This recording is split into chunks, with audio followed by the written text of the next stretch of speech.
Ramona Droteveo was one of the chambermaids up at La Casa, the white marble palace in the valley of the Volturno, on the estate that had been in the Signora's family since the time of the Etruscans.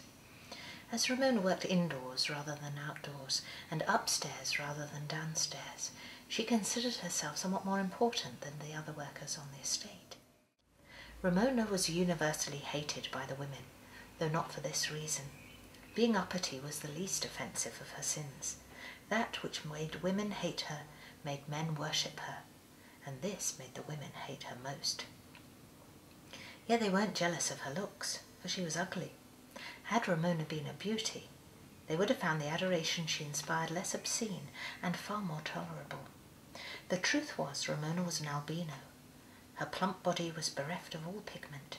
Her hair was as white as the feathers of the doves in the Signora's ornamental dovecot, and she refused to braid it, wearing it always loose in a halo around her face and shoulders.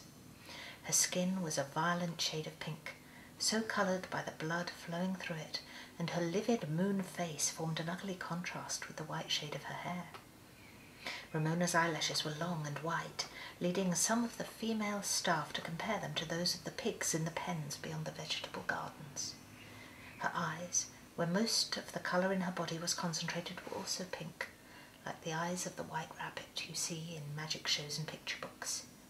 Yet, although she was coarse and candy-striped, the men of the estate flocked to Ramona, and vied with one another for her favours. The women accused her of being a witch, and of using evil arts to lure their men away, but Ramona was no witch. She simply had that scent about her that made a man in her presence forget the whole of his past life, and seek to reinvent himself as a dog, if at that particular moment she wanted a dog, or a cherry, or a new bonnet. Work could be lost, opportunities discarded, wives and babes could go hungry. Poverty and death could be biting at his heels, but still he would kick them up in the air and risk it all for one whiff of Ramona's elixir. This is really what made the women hate her. All too soon Ramona was calling upon the Holy Virgin to bless her new union with offspring. One evening, as they strolled along the Seine, the Signor, in a rare moment of lucidity, explained what would happen if he remained childless. An entailment gave him the estate for his lifetime only, and on his death without issue it would pass back into the hands of his first wife's family, to whom it rightfully belonged and who had owned it for generations. At this news Ramona was ready to collapse. Her new and wonderful life was in jeopardy. Why, the Signor was old. He was as rickety in body as in mind. He could be carried off at any moment. Every morning she half expected to find his corpse curled up beside her in the bed. Then the fairy tale life she had worked so hard for would be snatched away, and she would be ruthlessly cast out. She knew the old Signora's brother at Roccamonfina would lose no time in stripping her of her finery and shutting his doors in her face. There was no time to lose. Immediately she rushed the Signor back to the suite.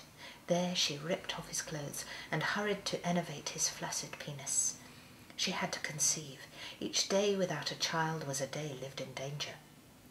The Signor was delighted by the newfound ardour of his bride, and with the help of medication and a small rubber pump, he was able to acquit himself creditably for a man his age.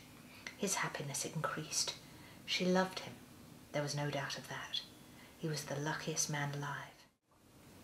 For the remainder of the wedding journey, Ramona forsook the shops and confined the Signor to the suite, where she employed all her arts and made completely unreasonable demands upon him.